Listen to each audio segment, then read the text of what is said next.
नमस्कार, यो हो न्यूज 24 टेलिभिजन। बेलुका 8 बजेको न्यूज बुलेटिनमा स्वागत छ। मतदातालाई धेरै उत्साह जागी नसके पनि देशलाई चुनाव लागिसक्यो। नेताहरू जनताको घर दैलोमा पुगिसकेका छन्। यति सानो देशले 884 जना सांसद पाल्नु परिरहेको छ। गरिब देशका निमुखा जनताको पसिना र रगत मिश्रित करले प्रदेशमा मात्रै 550 जना सांसदको भरण पोषण हुने गर्दछ। स्थानीय तहमा देशभरमा करिब 35,000 जनप्रतिनिधि छन्। 753 पालिकाहरूमा जनताको सेवा भन्दा पनि जनतालाई कर थोपर्ने र जनप्रतिनिधिको सेवा सुविधा बढाउने होड छ। नेपाल विश्वमै धेरै जनप्रतिनिधि भएको मुलुकमा पर्दछ। छिमेकी भारत र चीनको जनसङ्ख्याको अनुपातको आधारमा नेपालमा जनप्रतिनिधिको संख्या अति धेरै हो। नेपालभन्दा 40 गुणा बढी जनसङ्ख्या भएको र क्षेत्रफलका आधारमा 22 गुणा ठुलो छ भारत। भारतको जनसङ्ख्याको अनुपातमा नेपालमा 66% जनप्रतिनिधि धेरै छन्। जनप्रतिनिधि धेरै हुँदा पनि केही फरक पर्ने थिएन यदि देशको आर्थिक सामर्थ्य छ भने। मुलुक झन्झन गरिब हुँदै गएको छ। अर्थतन्त्र कति बेला कोल्याप्स हुने हो भनेर पटक पटक सोचिरहनु पर्ने अवस्था छ। अर्को पक्ष जनता आफूले जनप्रतिनिधि पाएको महसुस कहिल्यै गर्न पाएका छैनन्। निर्वाचित भएपछि बाचा भुल्ने गरिएको छ। अघिल्लो चुनावमा काम गर्नका लागि विदेश जान नपर्ने अवस्था सृजना गर्ने घोषणापत्र सुनियो, तर काम केही पनि भएन। उल्टो तिनै विदेश गएकाहरूले पठाएको रेमिट्यान्सबाट मुलुक धानियो। सुशासनको नारा धेरै सुनियो, तर मुलुकमा भ्रष्टाचार झनै संस्थागत हुँदै गएको छ। यो परिवेशमा चुनाव हुँदैछ। यति बेला जनप्रतिनिधिहरूको संख्या र भूमिकाबारे निर्मम समीक्षा हुनुपर्छ। गएको 5 वर्षमा आम नेपालीको जीवनस्तरमा कुनै सुधार आएको छैन भने सोझै बुझे हुन्छ गएको चुनावमा जिताएका जनप्रतिनिधिहरूले धोका दिए, जनताको पक्षमा काम गरेनन्। त्यसैले विगतको लेखाजोखा गरेर अब भविष्यको लागि खबरदारी गर्नुपर्छ। यसपटकको चुनावलाई पुरानै निर्वाचनहरूको निरन्तरताको रूपमा कदापि लिनु हुँदैन। यो यथार्थलाई मतदाताले मात्रै होइन, दल, नेता र उम्मेदवारहरूले पनि मनन गर्न जरुरी छ। अब न्यूज बुलेटिनका हेडलाइन्स। निर्वाचन नजिकै गर्दा उम्मेदवारहरूसँग जनताका प्रश्नै प्रश्न। राजनीतिक व्यथितिको अन्त्यदेखि विकास र सुशासनका मुद्दा समेत उठाउन अपरिहार्य।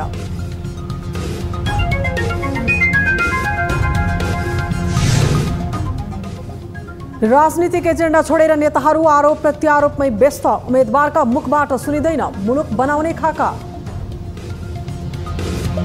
राति 2 बजे राष्ट्रपतिलाई उठाएर भङ्ग गरिदियो। बालबालिकामा बढ्दो मोबाइल समेतका ग्याजेट प्रयोग गम्भीर चुनौती बन्दै जिद्दीपनदेखि मानसिक एवं शारीरिक समस्याको जोखिमतर्फ विज्ञको सावधानी। रिसाउने, कराउने, सम्हाल्ने गाह्रो हुने, मोबाइल दियो भने चाहिँ ज्ञानी भएर बस्ने भनेर हुन्छ। 9 राष्ट्रिय खेलकुदको पदक तालिकामा आर्मीको अग्रता कायमै। 100 स्वर्ण, 71 रजत र 49 काँस्य सहित 220 पदक जित्न सफल।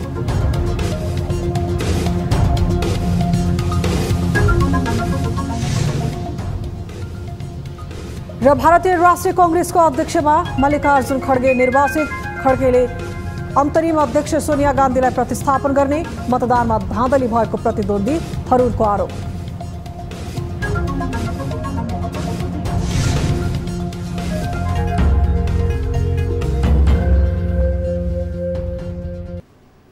हामी निरन्तर न्यूजमा छौं।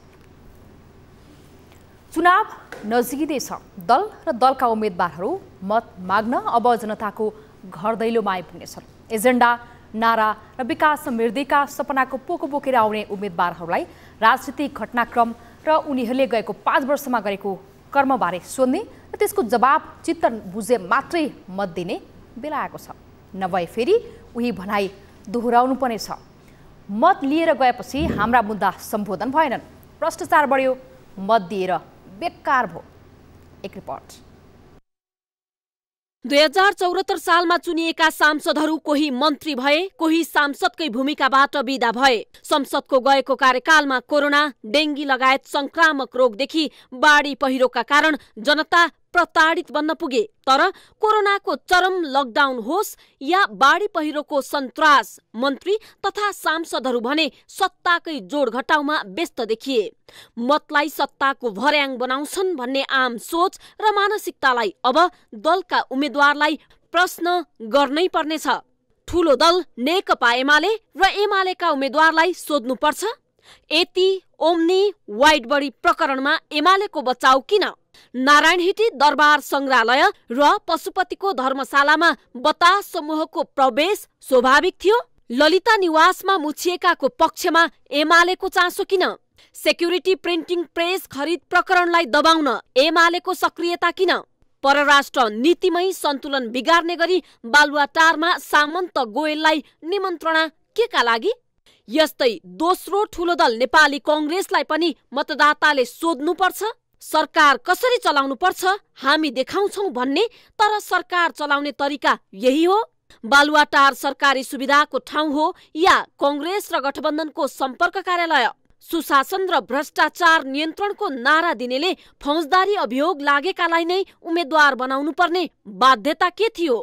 आन्तरिक विवाद समाधान नगर्नेले जनताका लागि के गर्न सक्छ? मत माग्न आउने माओवादी केन्द्रका उम्मेद्वारलाई सोध्नुपर्छ। एमसीसी, एसपीपी, बीआरआई लगायतका विषयमा एकाएक ब्याक हुनुको कारण के? सशस्त्र विद्रोहको क्रममा बेपत्ता, घाइते र मृतकका परिवारलाई छाडेर पुँजीपतिसँग कहिलेसम्म कुमजोड्ने? शान्ति प्रक्रियाका बाँकी काम टुङ्ग्याउने विषयमा कहिलेसम्म उदासीन बन्ने? कम्युनिस्ट आचरण नै त्याग्ने र तरमारा वर्गलाई नै च्याप्ने प्रवृत्तिलाई हामीले पत्याइदिनु पर्ने किन? कोरोना, डेङ्गीदेखि बाढी पहिरोबाट जनता प्रताडित हुँदा सरकारमै रहेको माओवादीले के गर्यो? यस्तै राप्रपालाई सोध्नु पर्नेछ, राजनीतिक परिवर्तन विरोधीलाई भोट किन? अनि नेकपा एकीकृत समाजवादी, जनता समाजवादी पार्टी र लोकतान्त्रिक समाजवादी पार्टीलाई पनि सोध्नु पर्नेछ, एकतामा भन्दा फुट र आरोप प्रत्यारोपको राजनीति कहिलेसम्म हुन्छ? अझ मधेस केन्द्रित दल जसपा र लोसपाका उम्मेद्वारलाई सोध्नै पर्नेछ, मधेसका जनताका नाममा कहिलेसम्म राजनीति गर्ने? रातारात चुनावी तालमेलमा फेरबदल किन? सत्ता र शक्ति प्राप्ति बाहेक मधेसका मुद्दामा किन उदासीन बन्दैछौं? यी र यस्ता प्रश्न र उत्तरको जवाब चित्त नबुझे मतदान नै गर्दैनौ भन्ने आँट अब मतदाताले गर्नै पर्छ। न्यूज 24 टेलिभिजनका लागि राजनीतिक ब्युरो।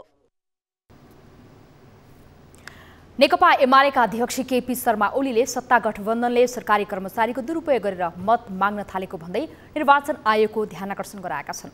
ओलीले सत्ता गठबन्धनसँग मुलुक बनाउने एजेन्डा नै नभएको आरोप समेत लगाएका छन्।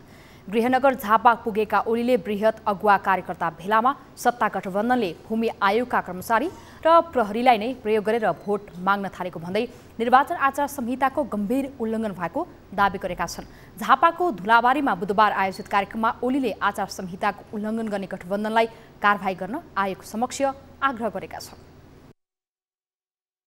निर्वाचन आचार संहिताको ठाडो उल्लङ्घनको ठाडो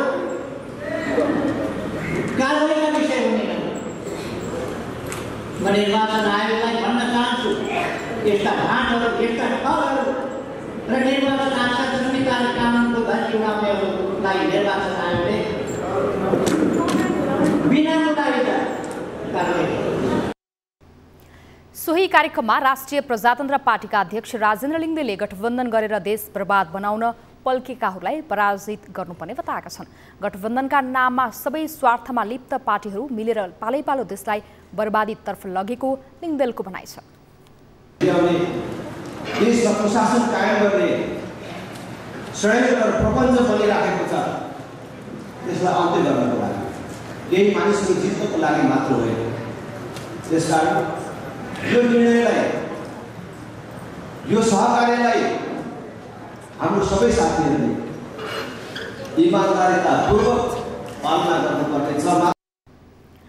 कार्यक्रममा एमाले र राप्रपाका नेता कार्यकर्ताहरूको सहभागिता रहेको थियो।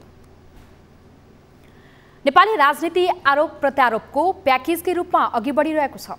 को कसको कति बेला शत्रु र मित्र बन्छ त्यो यकिन गर्नै सकिँदैन। एजेन्डा र मुद्दाको आधारमा राजनीतिक दलहरूले धारणा बनाउने भन्दा पनि सत्ता स्वार्थ र शक्तिको भोगका कारण पनि अस्थिर गठजोड र आरोप प्रत्यारोपले प्रशय पाउने गर्दछ। राजनीति चुनाव जित्ने अस्त्र मात्रै हो या शासन प्रणाली माथि नै राज गर्ने नीति हो कि आरोप प्रत्यारोप र गाली गलौजको चक्र हो? एक रिपोर्ट। पछिल्लो एक साता यता चुनाव केन्द्रित सभा कार्यक्रम र भेला बढ्न थालेका छन्। दलका शीर्ष नेताहरू एक अर्कामाथि निर्मम ढंगले प्रस्तुत हुन थालेका छन्। लाग्छ उनीहरूले लगाएको आरोपका कारण नै उनीहरूलाई मत दिनुपर्ने आधार नै छैन। सत्ता गठबन्धनका शीर्ष नेताहरूले नेकपा एमालेका अध्यक्ष केपी शर्मा ओली प्रतिगमनकारी र संविधान नै समाप्त पार्ने पात्रको रूपमा चित्रण गर्दै आएका छन्। प्रधानमन्त्री समेत रहेका नेपाली कांग्रेसका सभापति शेरबहादुर देउबा, माओवादी केन्द्रका अध्यक्ष पुष्पकमल दाहाल, एकीकृत समाजवादीका अध्यक्ष माधव नेपाल ओली प्रति एकाकार ढंगले प्रहार गर्न थालेका छन्। राति 2 बजे राष्ट्रपतिलाई उठाएर गोरु गाडावालाहरू गोरु गाडा चढेर कहीँ न कहीँ फेरि पनि प्रतिगमनतिरै प्रतिक्रान्तितिरै अराजकतातिरै देशलाई लैजानेमा छन्। जबरजस्ती समयभन्दा पहिले नै अधिकार मागेर प्रधानमन्त्रीले प्रतिसभा भङ्ग गर्ने काम गरेका थिए तत्कालीन प्रधानमन्त्रीले। त्यसको विपक्षमा हामी उभियौँ, देशको संविधान जोगायौँ। सत्ता गठबन्धनले ल्याएको नागरिकता विधेयक राष्ट्रपति विद्यादेवी भण्डारीबाट अस्वीकृत भएको विषयलाई कोट्याउँदै एमाले अध्यक्ष ओलीले नागरिकताको सवालमा एमाले दृढ रहेको भन्दै घुमाउरो व्यङ्ग्य कसेका छन्।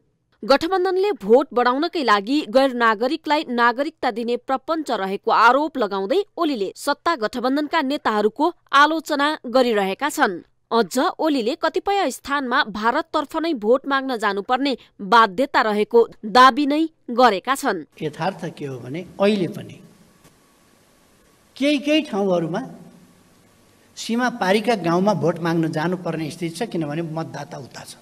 यता एमालेका वरिष्ठ उपाध्यक्ष ईश्वर पोखरेलले पनि माओवादी केन्द्रका अध्यक्षमाथि संगीन आरोप लगाएका छन्। दहालको विचार र संगठन नै सकिएको भन्दै ओलीको मृत्यु भइहाल्छ अनि एमाले कब्जा गर्छु भनेर लागि परेको आरोप समेत लगाएका छन्। यस्तै एमाले महासचिव शंकर पोखरेलले गठबन्धनबाट देशको विकास नहुने र माओवादी र एकीकृत समाजवादीले कुनै काम गर्न नसक्ने दावी गरे। उम्मेद्वार नै 1/3 उठाइएकाले उनीहरूबाट जनताले अपेक्षा गर्नु गलत रहेको उनको भनाइ छ। पुष्पकमल दाहाल प्रचण्ड नेकपा एमालेलाई कब्जा गर्ने हिसाबले उनी लागेका रहेछन्। पछि मात्रै हामीले चाल पायौं। उनको सोच के हो भने उनको विचार सकिएको थियो, उनको संगठन सकिएको थियो। माओवादीको कुराकानी गर्नुहुन्छ भने त उनीहरूले 1/3 मात्रै उम्मेदवार उठाछन्, 1/3 उम्मेदवारले सरकार बनाउने भन्ने खालको कुरा चाहिँ बेकारको कुरा हो। भनिन्छ राजनीतिमा स्थायी शत्रु र स्थायी मित्र नै हुँदैनन्, तर यो उक्ति राजनीतिक नैतिकता, मान्यता, आदर्श र दर्शन नै छाडेर हुने भने होइन। पछिल्लो समय नेपाली राजनीतिमा देखिएको आरोप प्रत्यारोपको श्रृङ्खला भने चुनावदेखि सत्ता र सत्तादेखि स्वार्थ केन्द्रित बन्दै गएको छ। मतदाता स्यालहुइयामै कुद्ने वा सही गलत नछुट्याएरै मतदान गर्नेवाला छन् त? अब देशको भविष्य निर्माण गर्ने बेला आइसकेको छ। त्यसैले सचेतता अबको आवश्यकता हो। न्यूज 24 टेलिभिजनका लागि राजनीतिक ब्युरो। निर्वाचन आयोगले आचार संहिता विपरीत निर्वाचन प्रचार प्रसारमा नजान 7 बुँदे निर्देशन दिएको छ। राजनैतिक दल तथा दलका उम्मेद्वारहरूलाई आचार संहिताको पूर्ण रूपमा कार्यान्वयनमा ध्यान दिँदै 7 बुँदे निर्देशन दिएको हो। आयोगले कार्तिक 18 गतेदेखि मात्रै निर्वाचन प्रचार प्रसारमा उम्मेद्वारले भेला सभा तथा कार्यक्रम गर्न पाउने भन्दै जारी गरेको निर्देशनलाई समेत स्मरण गराएको बताएको छ। तर कतिपय दल र उम्मेद्वारहरूले सरकारी स्रोत साधनको दुरुपयोग गरेको, घर दैलोको कार्यक्रम गर्दा सुरक्षाकर्मीसहित 25 जनाभन्दा बढीको संख्याको जुलुस लिई हिँडेको, राजनैतिक दलहरूले जुलुस, आमसभा, कोणसभा वा भेला आयोजना गर्ने अनुमति नलिए निर्वाचन प्रचार प्रसारका लागि गाडीको प्रयोग गर्ने समेतका गतिविधि भएको भन्ने सूचना प्राप्त भएको भन्दै यस्तो निर्देशन दिएको हो। आयोगको आयोगको निर्देशनका अनुसार नेपाल सरकार तथा प्रदेश सरकारका मन्त्रीले आफू उम्मेद्वार भएको क्षेत्रमा प्रचार प्रसार गर्न बाहेक निर्वाचन आयोगको सहमति नलिई अन्यत्र कुनै दल वा उम्मेद्वारको प्रचार प्रसारमा जान नपाइने आचार संहिताको व्यवस्था छ। यस्तै स्थानीय कार्यपालिकाका पदाधिकारीहरूले आफू बहाल गरेको स्थानीय तह बाहेकका प्रचार प्रसारमा जान नपाइने व्यवस्था समेत गरेको छ। आयोगले आचार संहिता विपरीत काम गरेमा कारबाही गर्ने चेतावनी दिएको छ। हामी निरन्तर न्यूजमा छौं। सत्ता गठबन्धनका उम्मेद्वार राजु गुरुङको रिटमाथि बुधबार पेशी तोकिए पनि सुनवाई भएको छैन। रिट सर्वोच्च अदालतको पेशीमा चढे पनि बुधबार हेर्न नभ्याइने सूचीमा राखिँदा सुनवाई हुन नसकेको हो। अन्तिममा पेशी तोकिएका कारण बुधबार नै सुनवाई नभएको सर्वोच्चले जनाएको छ। रिट न्यायाधीश सुष्मलता माथेमा र कुमार रेग्मीको संयुक्त इजलासमा पेशी चढेको थियो। गुरुङको रिटलाई सर्वोच्चले अग्राधिकार दिएर पेशी तोक्न आदेश जारी गर्दै अन्तरिम आदेश जारी गर्ने वा नगर्ने भन्ने विषयमा छलफलका लागि दुवै पक्षलाई बोलाएको थियो। निर्वाचन आयोगले उनलाई कालो सूचीमा रहेको भन्दै उम्मेदवारी खारेज गरिदिएपछि गठबन्धनका तर्फबाट उम्मेद्वार बनेका नेकपा एकीकृत समाजवादीका गुरुङले त्यसविरुद्ध सर्वोच्चमा रिट दायर गरेका थिए। उनको रिट उप यसअघि नै अल्पकालीन अन्तरिम आदेश भने जारी भइसकेको छ। नेत्रविक्रम चन्द विप्लव पुनः नेपाल कम्युनिस्ट पार्टी नेकपाको महासचिव चयन भएका छन्। कपिलवस्तुमा भएको 9 महाधिवेशनले उनलाई सर्वसम्मत रूपमा महासचिवमा चयन गरेको हो। विप्लव यसअघि पनि महासचिव नै थिए। यसैगरी महाधिवेशनले 81 सदस्यीय केन्द्रीय समिति, 45 सदस्यीय वैकल्पिक केन्द्रीय समिति र केन्द्रीय प्रतिनिधि समिति पनि चयन गरेको छ। नेकपाका नेता खड्गबहादुर विश्वकर्मा प्रकरणका अनुसार महाधिवेशनपछि बस्ने केन्द्रीय समितिको बैठकले अन्य पदाधिकारी र विभागहरू गठन गर्नेछ। नेकपाको 8 दिनसम्म चलेको महाधिवेशन आज सकिँदैछ। नेकपा माओवादी केन्द्रका अध्यक्ष पुष्पकमल दाहालकी पत्नी सीता दाहाल अस्पताल भर्ना भएकी छन्। सीताको स्वास्थ्यमा समस्या देखिएपछि उनलाई ललितपुरको मेडिसिटी अस्पताल भर्ना गरिएको हो। सीतालाई आइसियुमा राखेर उपचार सुरु गरिएको बताइएको छ। सीता लामो समयदेखि पार्किन्सन जस्तै लक्षण भएको प्रोग्रेसिभ सुप्रान्युक्लियर पाल्सी PSP रोगबाट पीडित छिन्। उनी मधुमेह र उच्च रक्तचापबाट समेत पीडित छिन्। सीतालाई निकै कम मानिसमा देखिने रोग लागेको चिकित्सकहरूले जनाउँदै आएका छन्। न्युजहरू अझै बाँकी छन्, अब पालो ब्रेकको।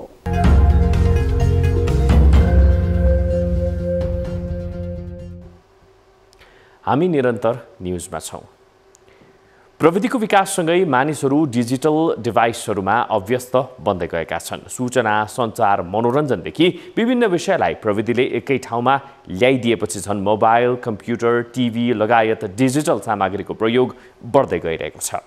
यो प्रभाव बालबालिकादेखि वृद्धवृद्धासम्म जगडिएर बसेको छ। अझ अभिभावकको प्रत्यक्ष निगरानी कम हुने बालबालिका त यसको शिकार नै बन्न पुगेका छन्।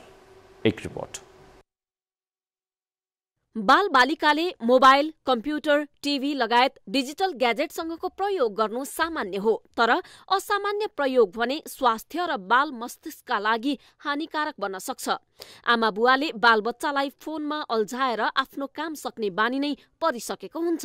हुन त कतिपय आमा बुवाको बाध्यता पनि हुन्छ, तर त्यही बानी र बाध्यता पछि गएर बालबालिकाका लागि हानिकारक र आमा बुवाका लागि हैरानीको विषय बन्न सक्छ। कोरोना कालपछि अनिवार्य बनेको डिजिटल डिभाइस पछिल्लो समय समस्याको रूपमा देखिन थालेको मनोविदहरू बताउँछन्। लकडाउनको बेलामा अलिकति धेरै मोबाइल चाहिएको थियो एजुकेसनल पर्पजलाई, त्यसले गर्दाखेरि त्यसमा बानी पर्यो। त्यसले गर्दाखेरि मोबाइल युज चाहिँ धेरै भएको छ भनेर धेरै सोचे आउनुहुन्छ। अथवा आजकल धेरै सिङ्गल पेरेन्ट हुनुहुन्छ, वर्किङ पेरेन्ट हुनुहुन्छ, कसले हेर्ने, आफ्नो काम भ्याउनु पर्ने हुन्छ। त्यसले गर्दा मोबाइल दियो, बच्चा अलिकति शान्त भएर बस्छ, पढ्छ पनि, अनि आफ्नो काम गर्नु पनि पाइन्छ भने त्यसरी चाहिँ भनिराख्नुहुन्छ अहिले। सानैदेखि मोबाइल फोनको बानी परेका बालबालिकामा ढिलो बोल्ने, सुनेका कुरा मात्र बोल्ने, व्यवहारमा परिवर्तन आउने, जिद्दी स्वभावका हुने, अरूसँग घुलमिल हुन अप्ठ्यारो मान्ने, बाहिर खेल्न जान नरुचाउने, पढाइमा ध्यान दिन नसक्ने, शैक्षिक प्रदर्शनमा कमी आउने बाल मनोविद डाक्टर अनुके अमात्यको भनाइ छ। बोल्न आँटेको बच्चाहरूमा बोली विकास ढिलो भएको, अथवा दोहोरो कुरा नगर्ने, अथवा त्यहाँ हेरेको कुरा मात्रै गर्ने, त्यसरी मात्रै त्यो हुनसक्छ। अर्को भनेको चाहिँ उनीहरूलाई मोबाइल बिना अलिकति रिसाउने कराउने सम्हाल्नै गाह्रो हुने, मोबाइल दियो भने चाहिँ ज्ञानी भएर बस्ने भनेर हुन्छ। प्लस अर्को भनेको चाहिँ बिहेभियरल इस्युजहरू आउँछ, जस्तो रिसाउने, झगडा गर्ने, गेम्सहरू खेलेको जस्तै फाइट गर्न खोज्ने, त्यस्तो गर्ने। अनि अब अलिकति टिनेजरहरू एडोलेसेन्सको कुरा गर्नु पर्दाखेरि चाहिँ अब internet bullying, internet content, cyber bullying, त्यसले गर्दाखेरि चाहिँ मेन्टल हेल्थमा पक्कै पनि इस्युजहरू भएको छ।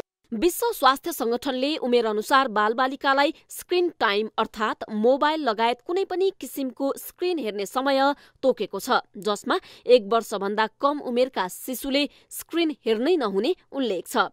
2 वर्षका बालबालिकाका लागि बढीमा 1 घण्टा वा त्योभन्दा कम र 3 वर्षदेखि 4 वर्षका बालबालिकाका लागि 1 घण्टासम्म हेर्न मिल्ने उल्लेख गरिएको छ। तर विश्व स्वास्थ्य संगठनले तोकिएको समय अवधि अनुसार बालबालिकालाई चलाउनु अभिभावकका लागि निकै चुनौतीपूर्ण छ। सानै उमेरदेखि स्क्रिन हेर्ने बानीले बालबालिकामा मानसिक साथै शारीरिक समस्या देखा पर्ने हुनाले अभिभावकलाई सजग हुन चिकित्सकले अनुरोध गर्दै आएका छन्। न्यूज 24 टेलिभिजनका लागि क्यामेरामा प्रभात थापाका साथ टिभी जर्नलिस्ट अस्मिता तिवारीको रिपोर्ट।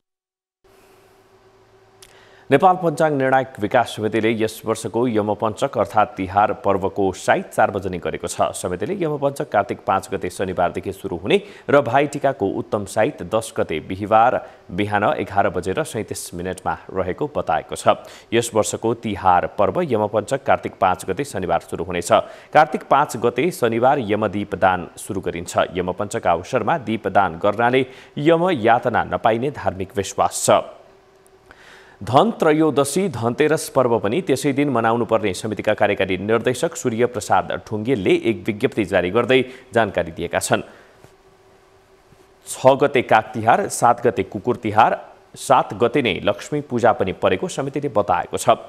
लक्ष्मीको रात्रिलाई सुखरात्रि पनि भनिन्छ। यस्तै कार्तिक 8 गते मंगलबार गाई पूजा र कार्तिक 9 गते बुधबार गोवर्धन पूजा, बलि पूजा, हली तिहार, गोरु पूजा, आत्मपूजा, महपूजाका साथै नेपाल सम्वतको नयाँ वर्ष आरम्भ पनि यसै दिन परेको छ। कार्तिक 9 गते बुधबार नेपाल सम्वत 1143 आरम्भ हुँदैछ भने कार्तिक 10 गते बिहिबार भाइटिका रहेको छ।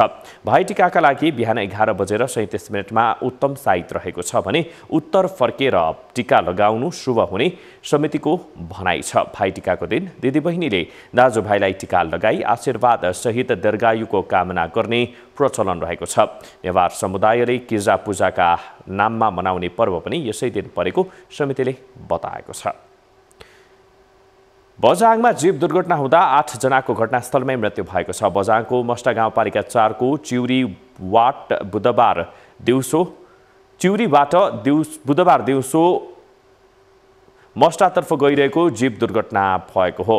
जीव दुर्घटनामा परेर 8 जनाको घटनास्थलमै मृत्यु भएको जिल्ला प्रहरी कार्यालय बझाङले बताएको छ। दुर्घटनामा घाइतेहरूको उपचार जारी रहेकोले यकिन तथ्याङ्क भने आउन केही समय लाग्ने जिल्ला प्रहरी कार्यालय बझाङका डीएसपी जागेश्वर भण्डारीले बताएका छन्। दुर्घटनामा परेर टुक्रा टुक्रा परेका शवहरू सङ्कलन तथा घाइतेको उद्धार गरी जारी रहेको डीएसपी भण्डारीको भनाइ छ। दुर्घटनामा परेर घाइते भएका 6 जनाको जिल्ला अस्पताल बझाङमा उपचार भइरहेको गाउँपालिकाका सूचना अधिकारी पृथ्वीराज जोशीले बताएका छन्। उद्धारमा नेपाल प्रहरी, नेपाली सेना, सशस्त्र प्रहरी र स्थानीय जुटेका छन्।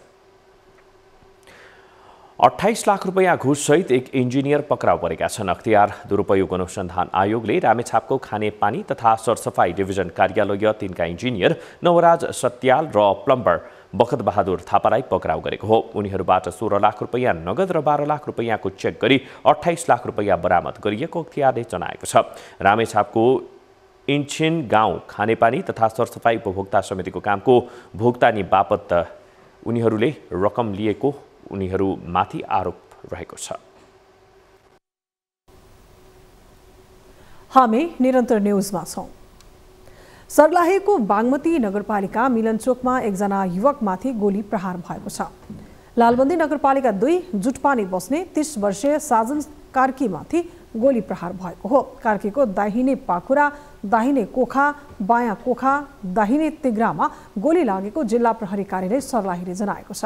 हरिवन स्थित सरस्वती अस्पतालमा प्राथमिक उपचारपछि थप उपचारका लागि सिमरा विमानस्थलबाट उनलाई काठमाडौँ ल्याइएको जिल्ला प्रहरी कार्यालयले जनाएको छ। नीलो रङको मोटरसाइकलमा आएका 3 जना अपरिचित व्यक्तिहरूले गोली हानेर फरार भएका थिए। उनलाई भारतीय अपराधीले गोली हानेको हुन सक्ने प्रारम्भिक अनुमान छ। उनीहरूको खोजी भइरहेको पनि प्रहरीले जनाएको छ। कार्की सगुन बचत तथा ऋण सहकारी संस्थाको बागमती सेवा केन्द्रमा कार्यरत कर्मचारी हुन्। काठमाडौँमा आज दिउँसो 3:07 भूकम्पको धक्का महसुस भएको छ। भूकम्प 5.4 म्याग्निट्युडको रहेको र सिन्धुपाल्चोक केन्द्रबिन्दु भएर गएको राष्ट्रिय भूकम्प मापन केन्द्रले जनाएको छ। भूकम्पपछि काठमाडौँमा मानिसहरू घर बाहिर निस्किएका थिए। भूकम्पको धक्का काठमाडौँ उपत्यका आसपासका धादिङ, गोरखा, काभ्रेमा पनि महसुस भएको थियो। बर्दिया जिल्लाको बारबर्दिया नगरपालिका र गुलरिया नगरपालिका जोड्ने जब्दी पुल बगाउँदा स्थानीयले वैकल्पिक मार्गको प्रयोग गरिरहेका छन्। नगर जोड्ने मुख्य पुल बग्दा अहिले यहाँका स्थानीयले झोलुङ्गे पुल प्रयोग गर्नु परेको हो। एक रिपोर्ट। बारबर्दिया नगरपालिका र गुलरिया नगरपालिका जोड्ने जब्दी पुल 2074 सालमा बबई नदीमा आएको बाढीले भासिएको थियो। पुल भासिएको 5 वर्षपछि गएको असोज 22 र 23 गते पुनः बाढी आउँदा पुलको 4वटा स्ल्याब नै बगाएपछि यहाँका स्थानीयले वैकल्पिक मार्गको प्रयोग गर्नु परिरहेको छ। यति बेला गुलरिया नगरपालिका वडा नम्बर 5 र 12 मा निर्माण भएको झुलुङ्गे पुल नै नगरवासीका लागि सहजताको आधार बनेको छ। जब्दी पुल बगाएपछि बर्दियाको सदरमुकाम आवत जावत गर्नका लागि बारबर्दिया नगरपालिका र गुलरिया नगरपालिकाका स्थानीयहरूले बालापुरमा निर्माण भएको झुलुङ्गे पुलको प्रयोग गरिरहेका छन्। पहिले नगन्य मात्रामा मानिसहरूको आवत जावत हुने गरेको भए पनि आज भोलि भने बालापुरको झुलुङ्गे पुलमा भीडभाड हुने गर्छ। सजिलो भएको छ, हामीलाई एकदम आउन जान छिटो भइहाल्छ। दिन पनि बस्न पाउँदैन, घर पुग्न पाइन्छ। अन्यारोमा पुग्थ्यौँ त्यो झुलुङ्गे पुल नभएको बेलामा, अनि अहिले त धेरै फाइदा भएको छ।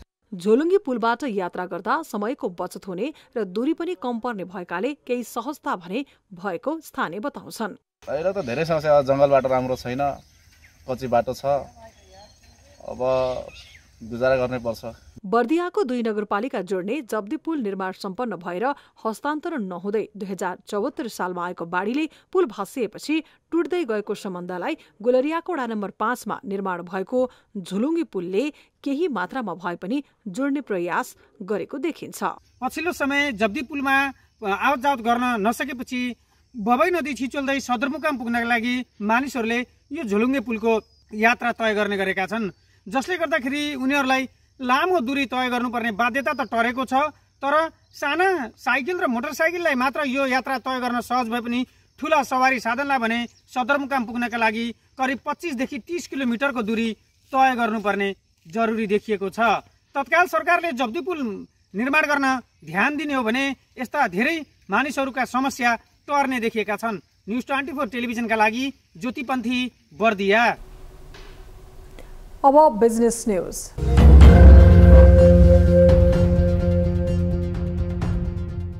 अमेरिकी डलरको मूल्य हालसम्मकै उच्च भएको छ। बुधबार नेपाल राष्ट्र बैंकले 1 अमेरिकी डलरको बिक्री दर मूल्य 132.08 रुपैयाँ तोकेको छ।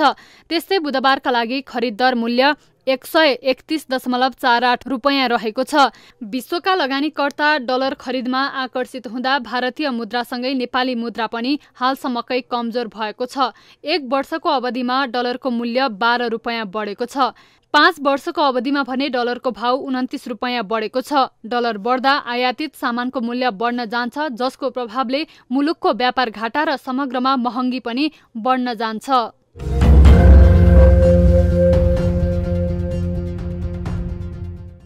नेपालका लागि टिभीएसको आधिकारिक वितरक कम्पनी जगदम्बा मोटर्सले TVS great grand exchange and finance मेला आयोजना गरेको छ। मेलामा ग्राहकहरूले कुनै पनि ब्रान्डका पुरानो बाइक तथा स्कुटर एक्सचेन्ज गर्दा आकर्षक छुट तथा उपहारहरू पाउनेछन्। यस मेलामा सहभागी हुने ग्राहकले आफ्नो पुरानो बाइक तथा स्कुटर एक्सचेन्ज गरेर टिभीएसको 2 पाङ्ग्रे सवारी साधन लिँदा बजार मूल्याङ्कन भन्दा 7,000 बढीको मूल्य पाउनेछन्। साथै नकिन्दै 1 लाख र किन्दा 10 लाखसम्मको नगद छुटको पनि व्यवस्था छ। यो योजनामा आकर्षक फाइनान्स अफर पनि समावेश छ, जस अन्तर्गत न्यूनतम 25% डाउन पेमेन्ट र रु 4,277 को मासिक इएमआईमा बाइक तथा स्कुटर लिन सकिन्छ। यसबाहेक ग्राहकहरूले हेलमेट, बाइक कभर र ब्याग जस्ता उपहारहरू पनि प्राप्त गर्न सक्नेछन्।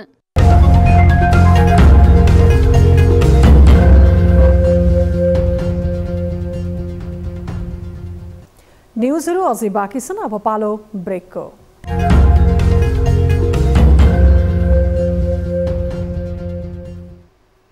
हामी निरन्तर न्युजमा छौं। अब स्पोर्ट्स न्युज।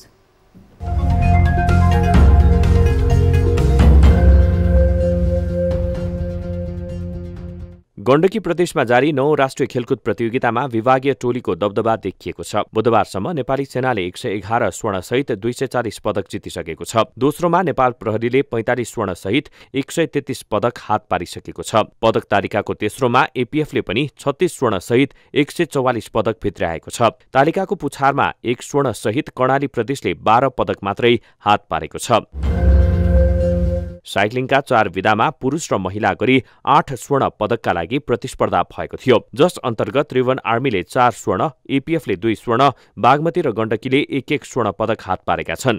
पोखराको याम्दी हेम्जा सडक खण्डमा बुधबार भएको पुरुष साइक्लिङको रोड रेस मास स्टार्ट विधातर्फको फाइनल खेलमा 60 किलोमिटरको दूरी 1 घण्टा 55 मिनेट 21 सेकेन्ड 15 मिलिसेकेन्डमा पूरा गर्दै गण्डकी प्रदेशका हिक्मत बिकले स्वर्ण पदक जितेका छन्। बुधबार नै महिलातर्फको रोड रेस मास स्टार्ट साइक्लिङमा 40 किलोमिटरको दूरी 1 घण्टा 23 मिनेट 18 सेकेन्डमा पूरा गर्दै नेपाल आर्मीकी उषा खनाल स्वर्ण पदक जित्न सफल भएकी छिन्। मिक्स डबल सफ्ट टेनिस तर्फको प्रतिस्पर्धामा प्रदेश 1ले स्वर्ण पदक जितेको छ।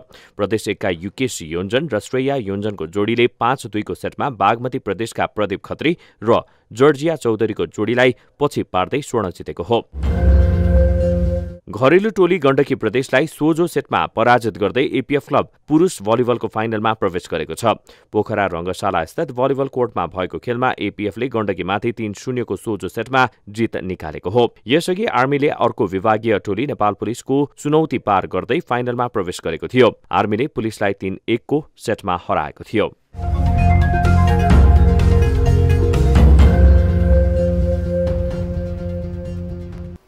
अब वेदर अपडेट।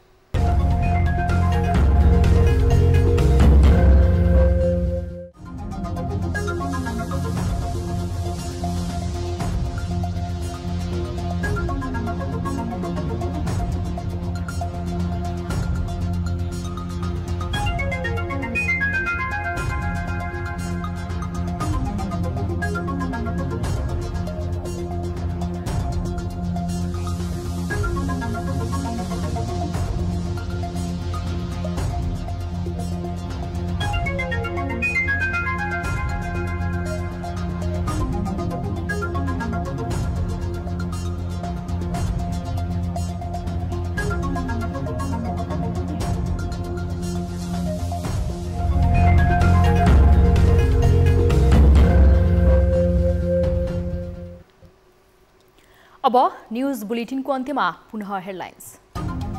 निर्वाचन नजिकै गर्दा उम्मेदवारहरूसँग जनताका प्रश्नै प्रश्न। राजनीतिक व्यथितिको अन्त्यदेखि विकास र सुशासनका मुद्दा समेत उठाउन अपरिहार्य।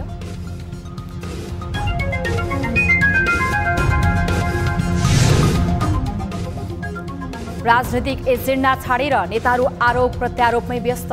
उम्मेदवारका मुखबाट सुनिँदैन मुलुक बनाउने खाका। राति 2 बजे राष्ट्रपतिलाई उठाएर भङ्ग गरिदियो। बालबालिकामा बढ्दो मोबाइल समेतका ग्याजेट प्रयोग गम्भीर चुनौती बन्दै जिद्दीपनदेखि मानसिक एवं शारीरिक समस्याको जोखिमतर्फ व्यक्तिको सावधानी। मोबाइल बिना अलिकति रिसाउने कराउने सम्हाल्नै गाह्रो हुने, मोबाइल दियो भने चाहिँ ज्ञानी भएर बस्ने भनेर हुन्छ। नवौं राष्ट्रिय खेलकुदको पदक तालिकामा आर्मीको अग्रता कायमै 116, 71 रजत र 49 कांस्य सहित 220 पदक जित्न सफल।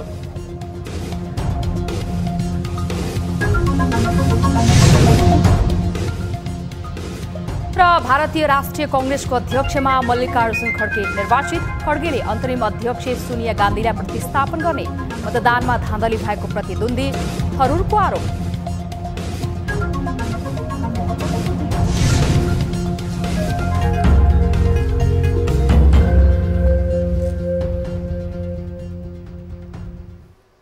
बेलुका 8 बजेको न्यूज बुलेटिन अहिलेलाई यति नै। जाँदा जाँदै ताली र गालीका लागि हामीले सोधेको प्रश्न चालु आर्थिक वर्षको पहिलो 3 महिनामा सरकारले उठाएको राजस्व भन्दा बढी साधारण खर्च भएको छ। यो नतिजाले फेरि पनि सरकार आर्थिक सबलतामा असफल हुँदै गएको संकेत गर्छ भन्नेले तालीमा र गर्दैन भन्नेले गालीमा भोज गर्नुहोला। थप न्यूजका लागि हाम्रो वेबसाइट www.news24nepal.com हेर्नुहोला। साथै हामीलाई फेसबुक, ट्विटर र युट्युबमा पनि फलो गर्न सक्नुहुनेछ। यस्तै मोबाइल, भाइबर र इमेलबाट 24 डेस्कमा समस्या र गुनासो गर्न सक्नुहुनेछ। अहिलेलाई बिदा दिनुहोस्, हामी निरन्तर न्यूजमा छौं। नमस्ते। प्राइम टाइम न्यूज का साथमा गुणस्तरीय प्रविधिको नयाँ नाम गोदरेज